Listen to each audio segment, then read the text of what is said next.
Hello. So, the advertisement, magazine article advertisement that we created. So first we took into consideration usual advertising techniques such as making it eye-catching, including significant information only, so that people don't get bored. Can we advertise anything else other than the single? Can we advertise the band itself?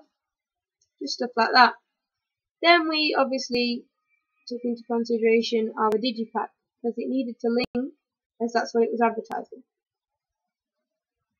So obviously the main feature of our digipack is the shoe. So we felt that that was definitely needed to be incorporated within our magazine article. So we thought, why don't we look at some star models? So obviously that's what we did. And they were all very, very minimalistic. So we decided we're going to challenge these conventions. We're going to challenge them. So let's not make it completely minimalistic, because we want this poster to be eye-catching. We want people to be drawn to it, to read what it has to say in order to buy this single. Because obviously, if it's boring, I don't feel that I would buy the single itself, even as an indie fan myself. So we took the same fonts again as we before, and we also took into consideration the plain backgrounds. However, we thought the plain background was what was making the posters look plain, basically. So we thought, why don't we take this shoe design and reverse it? So we put the artwork on the backing and took the shoe outline and made it white in the middle and enlarged it so that it filled the page almost. And we thought that's a perfect place to write this significant information which we need to include, such as the release date, band name, band single, etc. So that's what we did. We took the artwork and we made it coloured orangey yellow colour so it stood out, and then the white contrasting with the orange obviously stood out even more, so people were drawn to that particular section of the poster which was needed.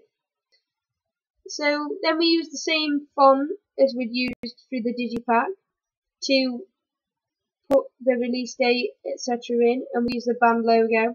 We also used a character from the artwork in the shoe as well to make it not quite so plain, because like I say, we wanted to challenge these conventions and make it eye-catching but still fit in with the rest of our work, which is what I believe we successfully did.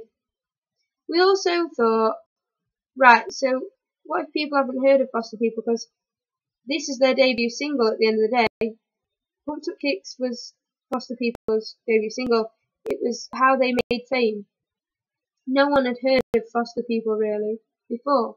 So we thought we need to advertise the band itself as well. So we included the website of the band, the institution logos, a QR code straight to the website where you buy the single from, a Twitter link and a Facebook link, so that people could properly look into the band itself as well as buy this single that we were advertising.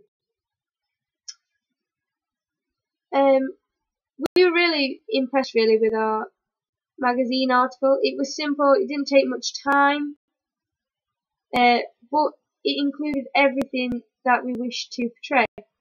So we successfully challenged the conventions at the same time as keeping them as well. So we kept the fonts and we still kept the minimalistic style, because basically it was the artwork with a plain shoe and the plain font and the plain simple information, but it stood out at the same time, which is what I think a lot of indie posters miss out on. They don't stand out as much because most of our star models were just white, no pictures, just the same font, and unless you took the time to read the poster itself, you wouldn't really know what was going on. Whereas with the link to the single cover, etc., the links with the album artwork, the bright colours, etc., are much more interesting for the viewers to take note of and look at, which I feel was the most important part of creating this magazine advertisement.